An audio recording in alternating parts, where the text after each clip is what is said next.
You guys, the community, have had so many questions about Diablo Immortal that today I'm taking your questions straight from you. So make sure, guys, if you have questions in the future, come through the Discord server, leave me those voice notes, and you could as well be inside of a video with your questions. Really excited about this because I did preview some of the questions that I got here today, and some of them are very, very good, that are going to explain things that maybe I haven't reached out to you guys about in the past. So if you're curious, if you want to know more about Diablo Immortal before it actually launches, tune into this video because I'm going to give you all of those details right now.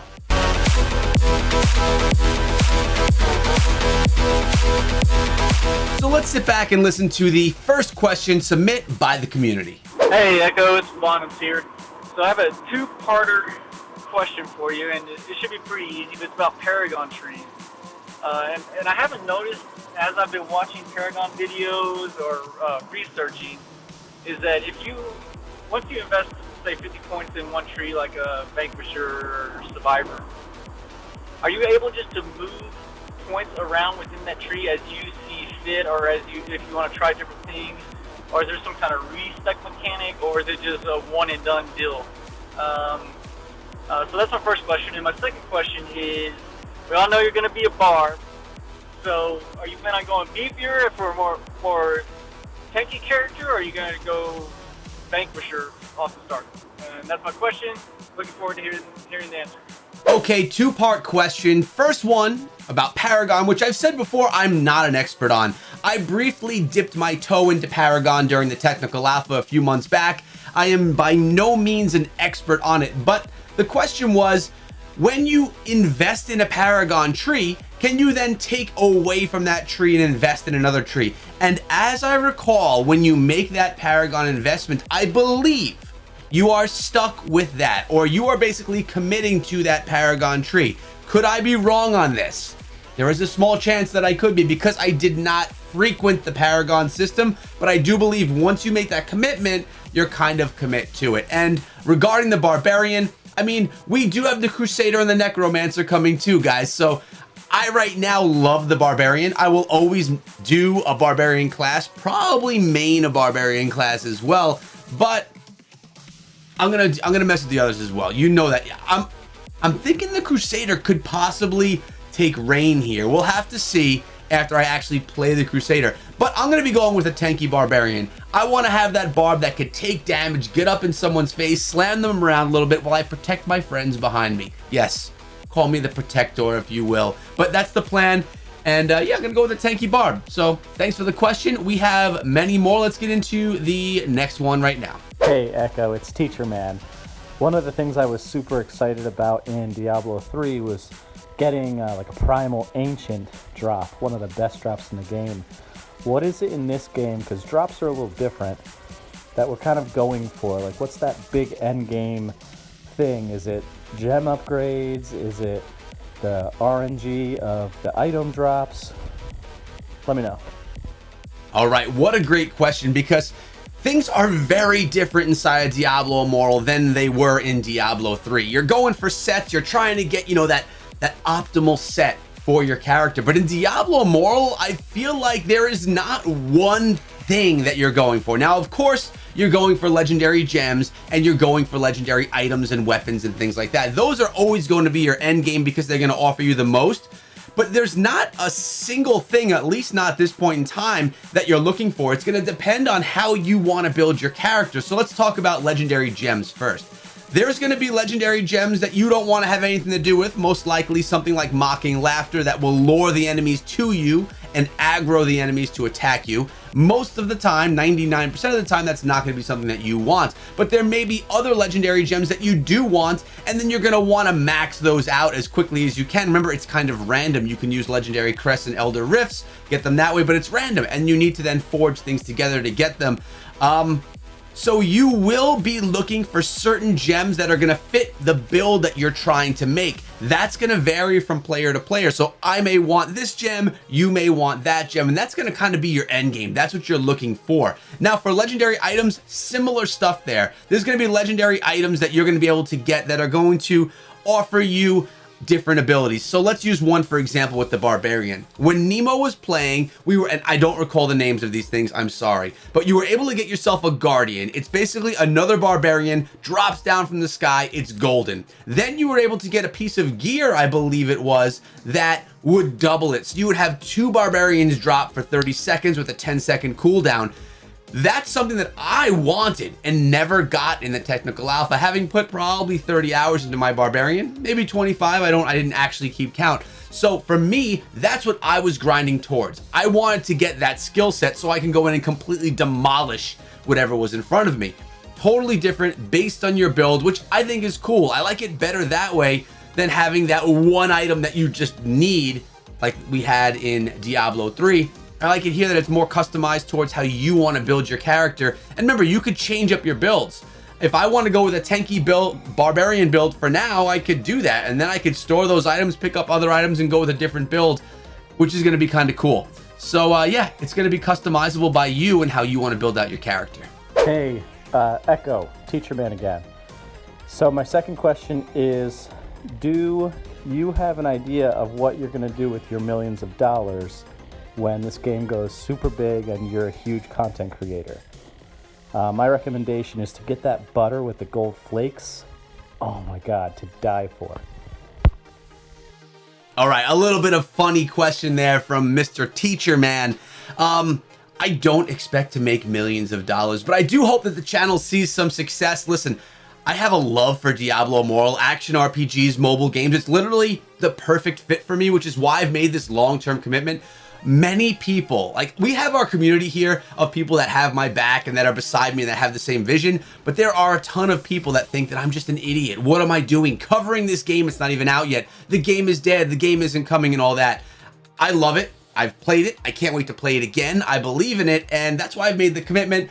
Do I hope it works out? Of course. I would love it if the channel blows up and is super successful. We have an amazing community for a game that lives for 10 years, 15 years, 20 years. So what am I gonna do with my money? I don't know. Hopefully we make some money. That would be pretty cool. But thank you guys for supporting me along the way. Hey Echo, this is Boogaloo. Thanks for taking the time to answer our questions. My question has to do with stash space and possible equipment loadouts. And so in other words, since they have a PvE and a PvP mode, will they allow you to have one set loaded out into a, say, loadout 1 with all your PvE gear, and then another set loaded into a PvP loadout with your another set of gear? And will that gear take up your stash space, or will it take up your loadout space? And would they possibly have more options for more loadouts for whatever type of map you're playing or damage resistance you need and whatnot? Again, I appreciate you answering my question. Look forward to the video. Hey Echo, this is Boogaloo. Thanks for taking the time. What a great question. This is actually something that I did touch briefly on a little bit ago, loadouts. Now, let's get in depth about this one a little bit. First of all, as Boogaloo mentioned, we have the PvE and the PvP.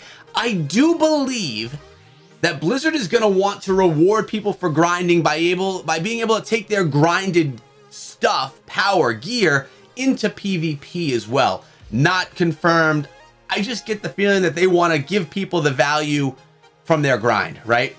Now, loadouts. Currently, in the technical alpha, you had to move things around manually, right? If I wanted to switch out gear because I'm doing this versus doing that, I had to go and switch out gear, each piece individually, which can become very daunting, especially if you're going back and forth between different game modes regularly. So let's think about loadouts. Let's think about like old school Call of Duty, right? You can go select your weapons, select your stats, your skills, and all that kind of stuff, and you would then go into battle. You'd have your slot 1, 2, 3, 4, 5, etc. Really great, really easy. You have your different slots that are used for different purposes. You have your sniper, you have your SMG class, you have your shotgun class when you want to get someone up in the face. But we don't have that yet in Diablo Immortal.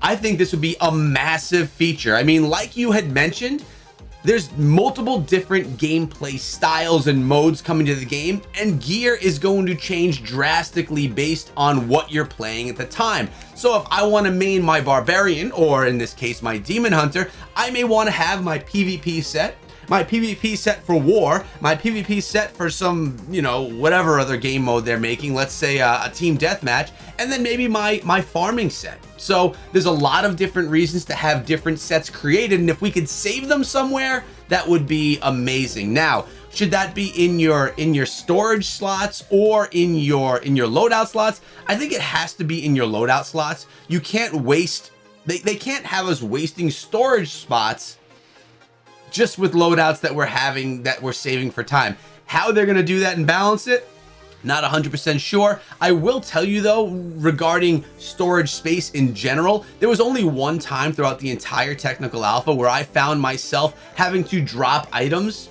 because I didn't have enough space and I wanted to pick up other items. Literally only happened one time. So storage space is not an issue. And I compared this to the Diablo 2 Resurrected technical alpha that I just played a couple of weeks ago or last week. And there you have very little storage space, but here in Diablo Immortal, it's much more grand and you don't feel like, oh man, I gotta go back home again and go grab storages. Plus you get a blacksmith at the end of every Elder Rift, so it works out really nicely and it's really convenient. Again, minimizing the grind. So with Blizzard really looking into how they handle the community and how they handle the basically the what's the word I'm looking for? The quality of life for the gamer, that would be a huge quality of life feature, and I could totally see them bringing it to the game. Confirmed? No. Desired?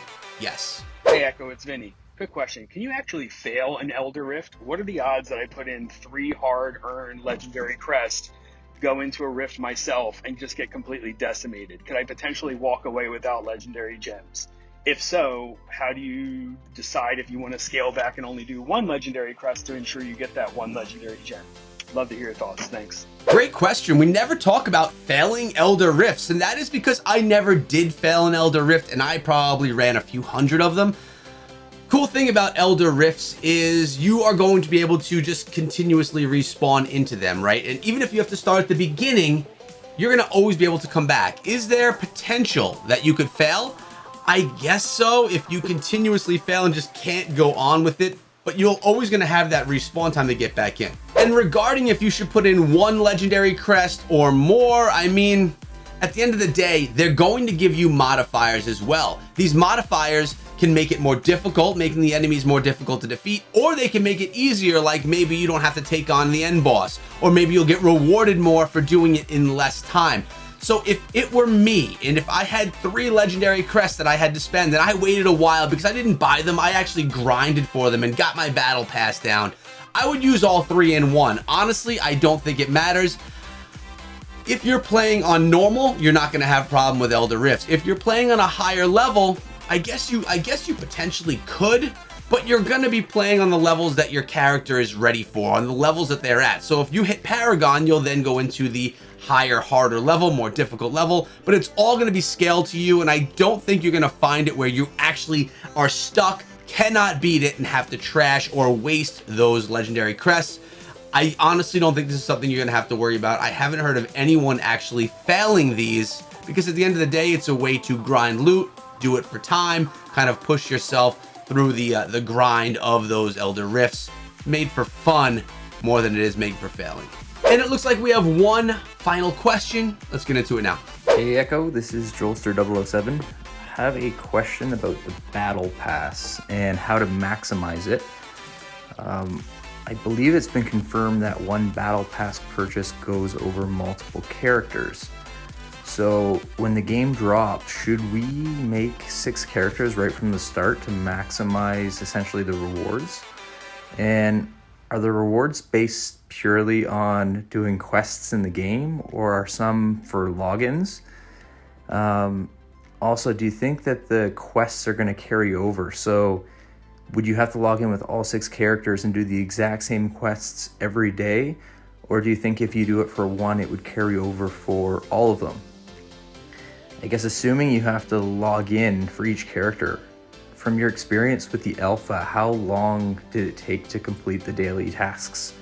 Just from a time allocation standpoint, because I mean, I guess if you only have a few hours a day, you don't want to be spending it doing battle pass quests only and not really progressing throughout the game. So yeah, my question really is just from your experience from mobile games and with Diablo, what do you think would be the best use of our time and money to progress and get those extra rewards for our BCD characters, so that when we want to start to progress them, maybe we'll have those extra legendary quests? Wow, this is really a great question, and one in depth as well. So there's many different layers to answer here, and honestly, this could probably be a video in itself, and maybe I will do another one on this. But the battle pass, yes, you buy it once on your main account and you get it for free across all your other accounts. Totally amazing feature in Diablo Immortal that Blizzard's bringing us, that is, I've never seen in any other mobile game or any other game of any sort at that. So value 100% there. So if you're looking to get the most value from your battle pass, the answer to your first question is yes. You would make as many characters as you possibly could. You'd pay the whatever, $5-10 for the battle pass, and then you would grind the rewards on all of them, because it's going to cost you the same amount for all those rewards, no matter how many characters you create. So that's answer one. But is that worthy of your time? Is it going to be worth it? Is it going to, how much time will it take, you were asking? You also said, will you be able to do it on one account and unlock all of these things on each of your accounts? The answer to that, I believe, I'm nearly 100% on this, is no. If you are using your Barbarian on your battle pass and you grind that battle pass, it will not continue that grind for your monk, for your demon hunter, for your necromancer, crusader, etc., etc. It's not going to work that way. So you will need to grind each battle pass individually for each of your characters. It's not like you're getting that free grind for all of them.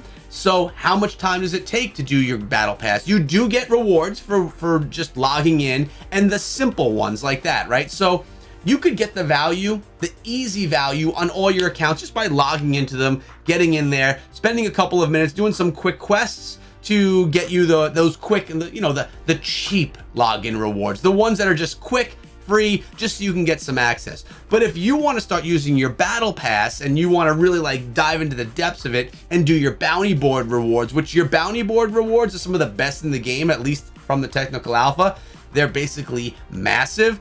That, in my experience, took about 30 minutes for one character. So if you're doing 6 characters and you want to gain all the rewards, now the bounty board is different from the battle pass, although some of the rewards do transfer over. You're talking about 3 hours of gameplay just to claim all your awards throughout the day. So in my opinion, that would become overwhelming, right? I would probably create your classes and have your main class. So this is how I would handle it. My Barbarian would be my main. I would be grinding that battle pass to get to the end, right? Then I would have all my other classes, even if I don't really play them. I would log in just to get those cheap rewards, those easy ones from the battle pass that are gonna basically give them prepare them for that grind that I may decide to do in another month, another season, although we don't really have seasons. Look at this, I love those treasure goblins. So I would be doing an artificial grind on as many account slots as I could just to get some free rewards until I actually decide to play those. Plus, in doing that, you'll be able to secure names, right? Like, so your character IDs before other people grab them on you. So you can basically make all 6 of them, or however many they're gonna allow you to have, and you're gonna be able to name them, have battle pass on all of them, and get the cheap rewards on ones that you may not even be playing. Maybe you literally didn't even like spend an hour into the grind. You're just logging in, doing the basic stuff to get the daily battle point rewards. Comparing this to other mobile games, there's some games that I would log into and it would take me 20 minutes just clicking, not even playing the game, just clicking through, collecting rewards, doing silly things. At least here in Diablo Immortal, when you're grinding that battle pass, you're actually playing the game. You're progressing through the game. They don't have you do mindless things just to get rewards. At least you're still doing what you enjoy doing in Diablo Immortal, doing the campaigns, the grind, progressing through the game, doing Elder Rifts. You can get rewards from doing stuff you would be doing anyway inside of the game. So it's, again, 2 birds with 1 stone, offers a ton of value. That was an amazing question, because really, you want to get as much value, but you want to use as little time for grinding unnecessary characters. So that's how I would handle it. Now guys, I absolutely love this series. Probably my favorite series to bring. Is it the most popular on the channel? No, but you never know what you're gonna get, and neither do I. You guys send me your questions, and by the way, if you want to as well, you totally can. All you need to do is record a voice note on your phone, come to my Discord server and send it to me either in the Diablo Immortal section of the Discord server, tagging me, or send me a DM with your voice note. I save them on my computer and then I'm ready to go listen to them and share them with all of you guys here, the community. You never know when a question that I've never tackled before is going to be asked, like this one right here. Some really good questions today. Makes it fun for me to create a video, and it's a great way for you guys to be heard on YouTube as well with this amazing community that we're building. So before we leave, make sure you join the Discord server to be part of everything that we have going on here. It's linked down below as well as the pinned comment. I'll see you guys over there. And thanks for listening until the end of the video. I love the questions, guys. If you made it this far in the video, give me a hashtag made it down below. I want to see who the OGs are. Have a great day, guys, and be good.